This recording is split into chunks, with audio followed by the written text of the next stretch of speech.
Is this mic even on? Hello? But I didn't have time to have lunch, so I brought a snack. Bing, bang, bong. Sing, bang, song. Can't help it. I'm just really funny. Well, I'll tell you. Oh my God, tell me. I had last night that my dog turned into a spring onion. Anyway. Mm-hmm. Are you ready?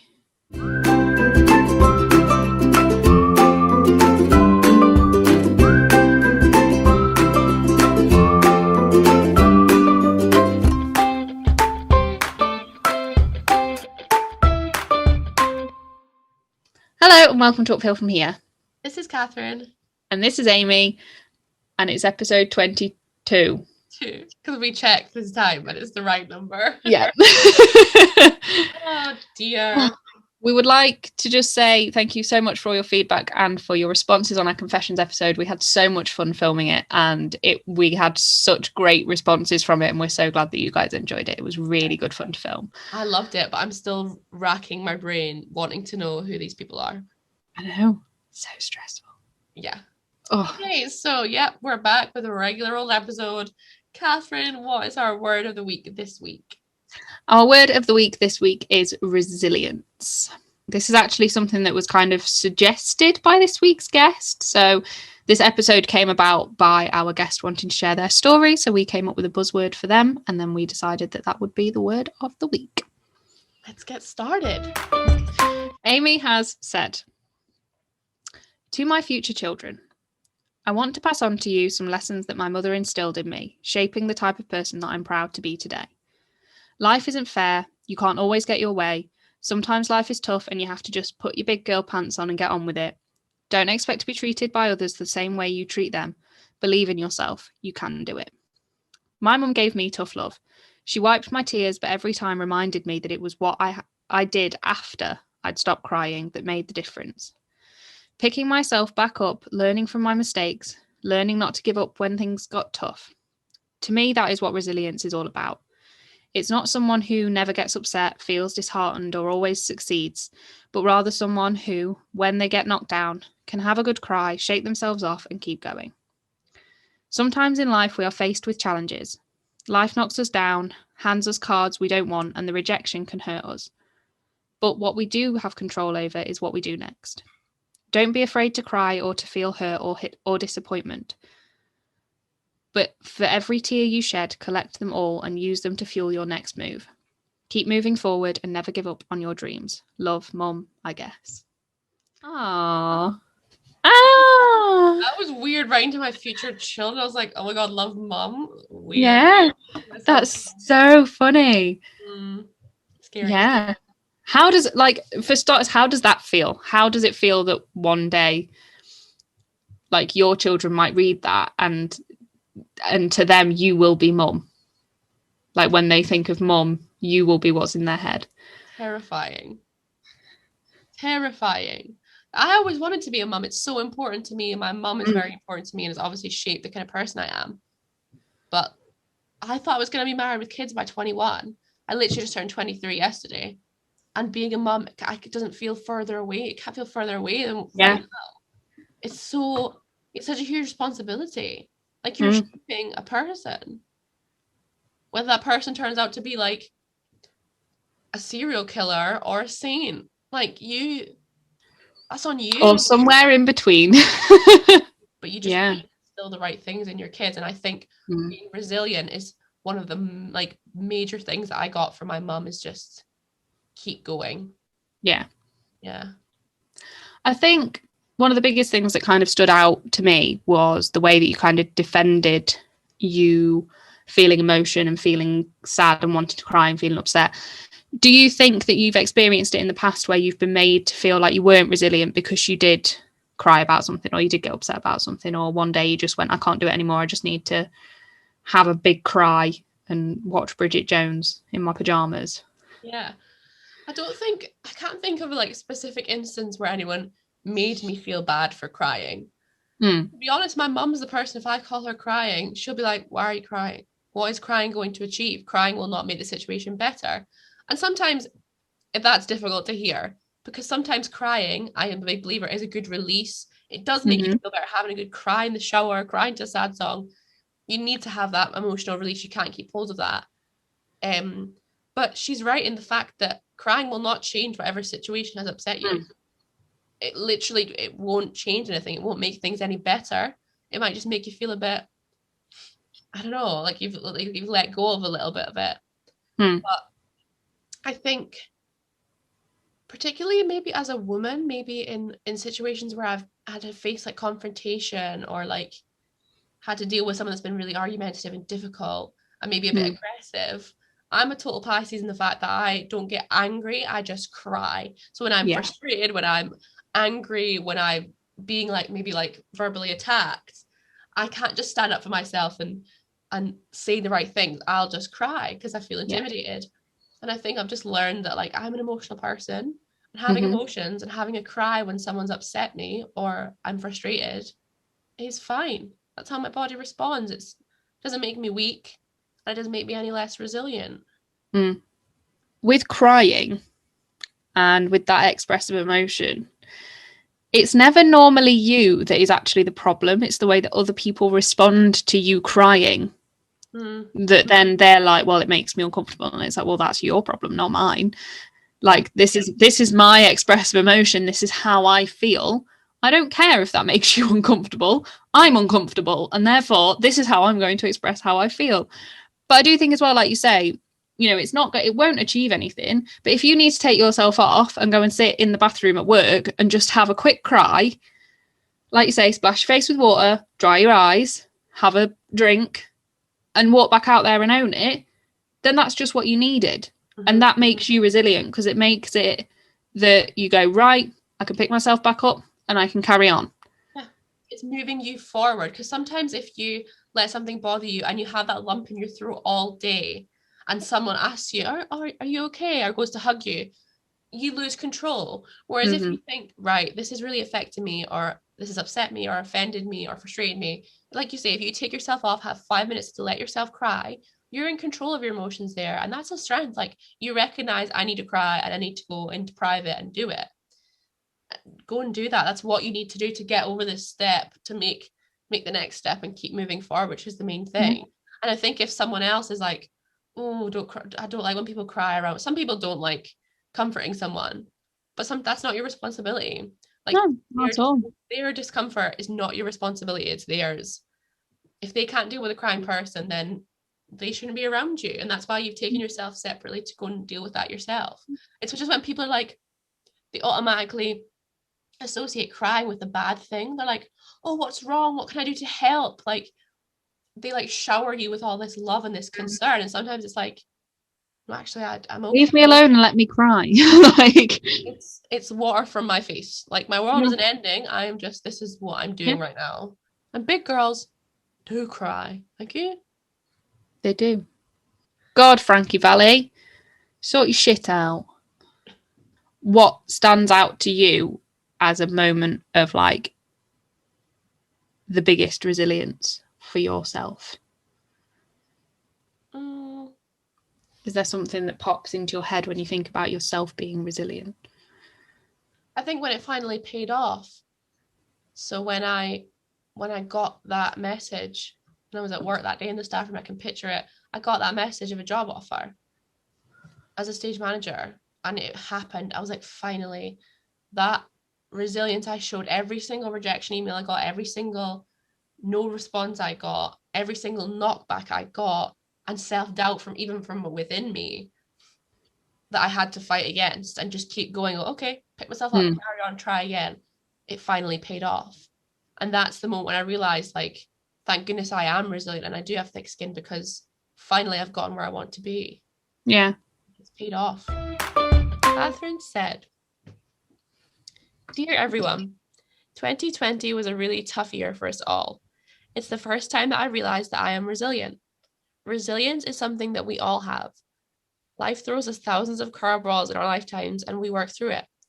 So this is going to be a short one, but to anyone who's struggling to remember that they are resilient, hold on to the fact that you've come this far. You've worked through all the things life has thrown at you so far. Even if you need help from others to help you get through the next few, then that's fine. It doesn't make you any less resilient. Take care of yourself and give yourself credit for how far you've come and the resilience you've built along the way. Love, Kat. Yeah. Do you think that 2020 has taught you resilience like more than any other year? Or can you think of another time in your life that really like taught you to be resilient? I can probably think of another time. But I do think in terms of like 2020, that was the first time in my life since I started working that I've been unemployed. And I started working when I was 14. So to me, it was really scary not to have that anymore and not to know where that was coming from. And I realised that, like, as well, more so than ever, that I can cope on my own. Like, I know I went to go and stay with my mum and dad, which was obviously something that I needed to do. But like, I was away from all of my friends and away from my relationship, which are things that, you know, fill my life every single day. They're things that, you know, I put all of my heart and soul and energy into, spending time with my friends and spending time with my partner and spending time with my family. And I just didn't have that anymore. So I think it sort of taught me that actually I can do it on my own. And I discovered so many things about myself along the way that actually built up that resilience. Do you think that resilience is something that only happens when you face hardship? So what I mean is, like, do you think you need to go through some difficult times to become more resilient as a person? Not necessarily, because I think we associate difficult times as like big life events, like people dying and breaking up with people and, you know, trauma or anything. Like, we associate those things with that. And I think you go through difficult times every day. And that helps build resilience. You know, I was quite a shy kid, and I didn't, you know, I wouldn't say boo to a goose and, you know, all of these kinds of things. And then I found a group of friends who were not like that, who were boisterous, who were loud, who helped me find my voice and were like, no, you do it. You can do it. Like, come on, shout with us, sing with us, be, you know, be big and bold, because you can hide under the fact that we're all doing it together. And I learned that. And I've had friends who have helped me learn how to have a thick skin and not take things to heart. And I think even those just small life events of like going to school builds resilience. Going to secondary school is terrifying. You know, you're being penalised every day, and, you know, you're a big kid now, but you're still a child. You know, you're only 11 when you start secondary school, and the older people are like 16, 17. And that's such a huge age gap really in that time of life. And you learn so much about like being resilient and not taking comments to heart. And, you know, if somebody laughs at you, it's like you build that up. And obviously for some people it is more difficult. You know, it's not like, for some people, if they are called names and laughed at, it causes a lot of trauma. And that is a big life event because it turns into something that is horrible. Like, you know, it turns into bullying. But for some people, it can also help to build them up because it can help them realize that they actually like themselves more than what other people are saying about them. And they can build up and become the person that they want to be. Yeah, it's almost like getting torn down and getting maybe repeatedly knocked down, is that you have no other choice but to pick yourself up. Yeah. Like, you need to keep going, and you need to build that, you need to grow that thick skin. You know, for instance, like somebody who's never ever been shouted at in their life by anybody will probably come unstuck the first time that somebody does. Yeah. And it'll be like, you need to be more resilient because you're, you know, 28. And it's like, well, no, because they've never experienced that before. So they've never had to build anything against something like that because it's not something that they've ever had to experience. But now they have, you know, another thin layer to their skin to push that thing away and to go, actually, no, I don't like how you're speaking to me, and stand up for themselves. And, you know, it builds in layers. You know, you're not born resilient. Yeah. Absolutely not. You're not used to any of the difficulties. You don't know that life's unfair. You don't know that there's inequality in life. And I think in that way that maybe people that are or grow up or live in more privileged positions, they don't have to build resilience. And like you say, when they've been told yes all their life and gotten what they want, as soon as they get a no, it's like they don't have to process it. So in a way, trying to find a positive in like a tricky, challenging situation is, well, this is making me more resilient. This is making me more equipped to deal with difficult things in the future. Absolutely. So I wanted to bring this in. But how do you think being in our industry makes us more resilient people?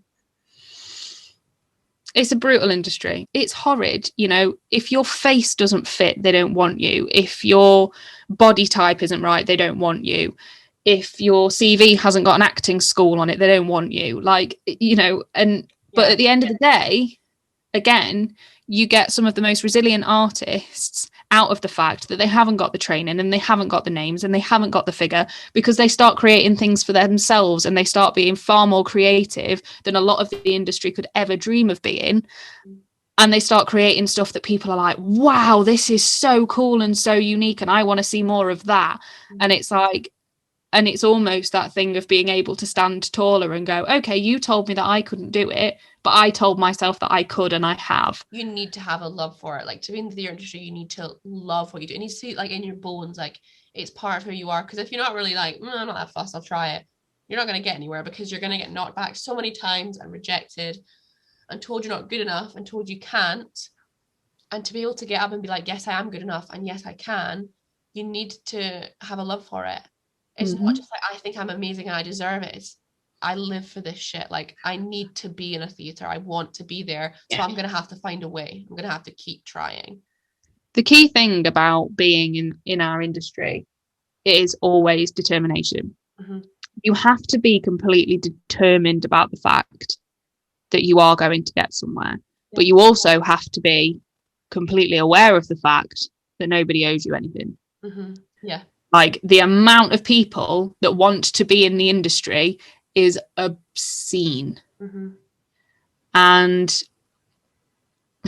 then when you see people being handed it on a plate, you know, people that aren't in the industry, people that are like YouTubers that are ending up on stage or in films, or people that are models that are then in like a big blockbuster that gets like loads of Oscars. And it's like, what about the opportunity for all the people that have been working their arse off for this, who have spent nearly all of their money to get to where they want to be? But also, again, in comparing yourself to those people and to letting that bother you, that's energy wasted, because you have to be like, that's annoying, that's shit, I know I could have done that part better, they've got there because of a certain amount of privilege and whatever reason. But if you dwell on that, then that's going to stop you from actually being like, what can I do? It's all like about what you can do, because you can't control a casting director. Sometimes they'll go into a room and be like, we know we want this person, and they've got that like this because I've written it this way, I've imagined it this way, and you just don't look right, or you don't have the right chemistry with like the co-star. And I think you just can't dwell on any of that stuff, like the what ifs, the whys, and that's not fair. It's like, well, life's not fair. You just got to, you've got to know that you will find the right thing for you, and just keep searching for it, keep pushing for it. And if you truly love it, then you'll find a way. You will, and hopefully we'll all find our way back to theatre this year soon. Shall we move on to this week's guest? Yeah. Catherine, who is our guest this week?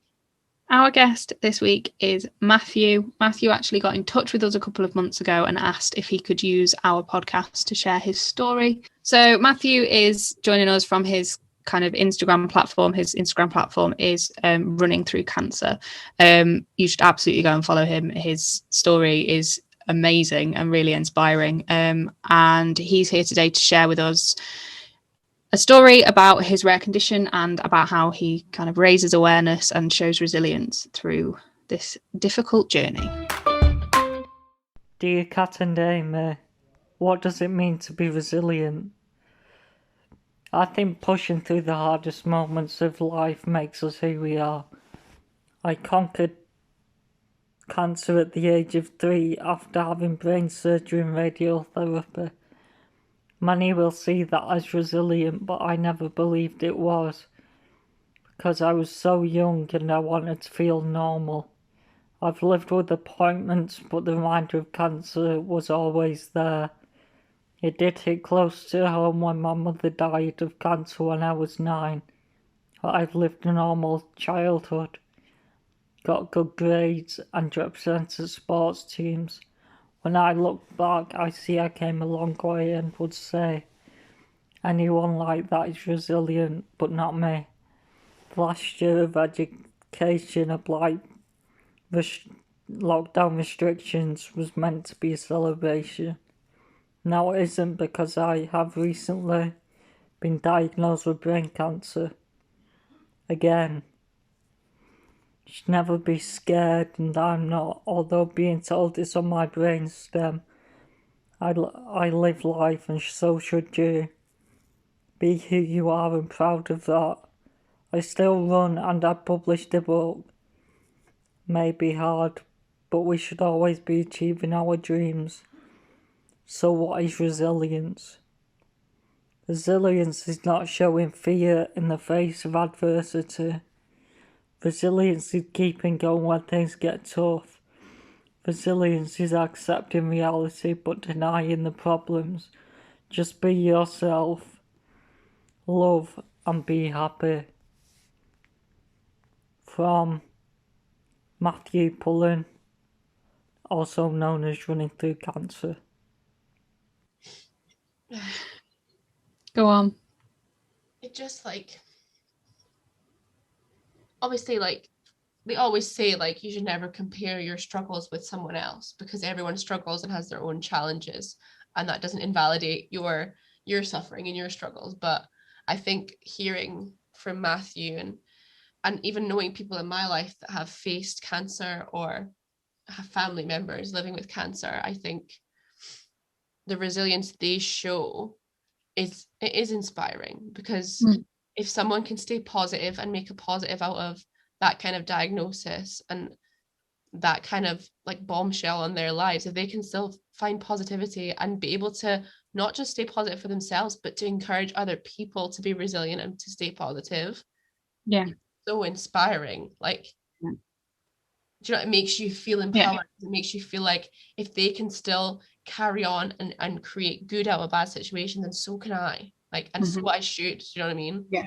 It's so inspiring, and it just made me so emotional to hear someone that has been dealt the worst hand but has gone, well, I'm going to be happy and spread joy, and what can I do? What can I make out of this situation? To make the most out of the life I have. Yeah, absolutely. Absolutely. And I think as well, it's that feeling of like solidarity, I think, isn't it? You know, it really made me smile to hear Matthew kind of saying, like, keep going, you know, things will get tough and life is hard, but, you know, you can get through it and you can pick yourself up and there are things that you can do. And I think it's just that sense of all standing together, isn't it? Like in that moment, it feels like Matthew is standing by our side. Yeah. And we are standing by his. And it's that sense of solidarity that is, you have struggles that are probably a lot harder. Well, they are a lot harder than mine, but you can still recognize that I will also have struggles, regardless of what they are or who they affect. And if you can recognize that, then we can stand together and help each other through it.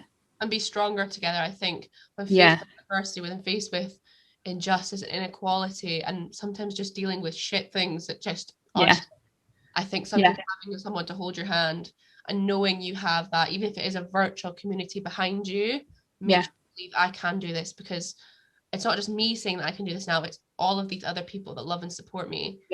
And that just empowers you so much to want to make the most of life, because you're now accountable to all of these people too, and you want to do well for them and to spread positivity for them as well. You know, we've all done it, even if it's not on a huge level, even if we've not said it out loud. It's like, oh God, stop moaning, like my life is so much worse. Like, and it takes for someone like Matthew to share their story about, yes, I felt this and I've, you know, been dealt cards, like you said in your letter, cards that he doesn't want. You know, nobody wants that. But he's taken it and he's gone, right, this is what I'm going to do with it. But I can also say to you, like us two, keep going, keep fighting, keep working at whatever you're working at, because you can keep doing it and you can keep going. It's like, what are you going to do with the cards you've been dealt? Because I guarantee the hand we've been dealt is a lot nicer to look at than the ones he's facing right now. Like, what can we do? Like, I feel like now I want to find more positives and like like be more grateful. I think getting perspective like that makes you so Yeah. grateful for the things that you didn't even realize you had, and that's just a reminder, I think, from what he shared. Yeah. But I think the thing that he spoke about fear, and I think that was a big thing, because obviously anyone facing that kind of the diagnosis and the situation he's faced, you'd think fear would be the first thing. Like I would be terrified. I would feel alone. I would feel scared. But he said like something along the lines of like feeling fear but not showing it. So like again, like I said, it's okay to have your cries and to feel scared on the inside and to be shaking to your core, but to stand there brave, put your armor on and keep fighting and keep going. Yeah. Even if you're scared inside. Even if you're having the worst day ever, or, you know, something really awful has happened, and you can just giggle about one thing that day. Just one. And just summon up that little bit of joy in yourself, then that is a massive thing. And that shows resilience. That actually you're not going to completely let it take ownership of all of your emotions and bring you down. You're going to allow that little bit of joy just to kind of creep out and bubble up and lift you out of whatever it is that you're facing. We also said about when he went through like stuff as a child that no child should ever have to face. It's heartbreaking and life-changing. And he said he didn't recognize his own resilience. And I think maybe people listening at home might not either. They might recognize that they're resilient, but I want to tell you that everyone out there will have faced a struggle in their life, big or small. And just like what you said in your letter, Catherine, like you should be proud for making it this far. Recognize that you have been resilient in your life. In this last year, we've all had to be resilient through change and through adversity. Recognize it and be proud of it. Like you are resilient. We all are. I think that is a really amazing point to end our week's episode on. We will pop some resources down in our YouTube bio and things if anyone needs any support. If you've been affected by anything that we've spoken about, we will be sharing those down there for anyone that needs it. Again, thank you so much for listening. If you would like to use this podcast as a platform to share your story and your views on things, please do get in touch. Catherine, how can they do that? Contact us via our Instagram. We are at Uphill From Here Podcast, or via our email, uphillfromherepodcast@gmail.com. I would also just like to say, please go and follow Matthew and his amazing journey. He is running through cancer on Instagram. He's sharing content about his running journey and how he's kind of using that to help him in his current situation. And it'd just be really great if you'd go and follow him and give him some support, because it's a really great page. Thank you so much to Matthew. Thank you to everyone at home watching and listening. We love you very much. We'll see you very soon. Bye.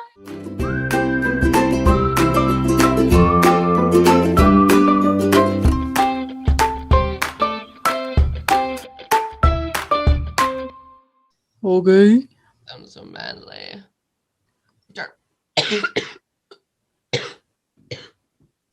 I've seen dreams of girl. Oh my god. I'm 97% sexy phlegm. I'm a phlegminist. Phlegminist. I love that.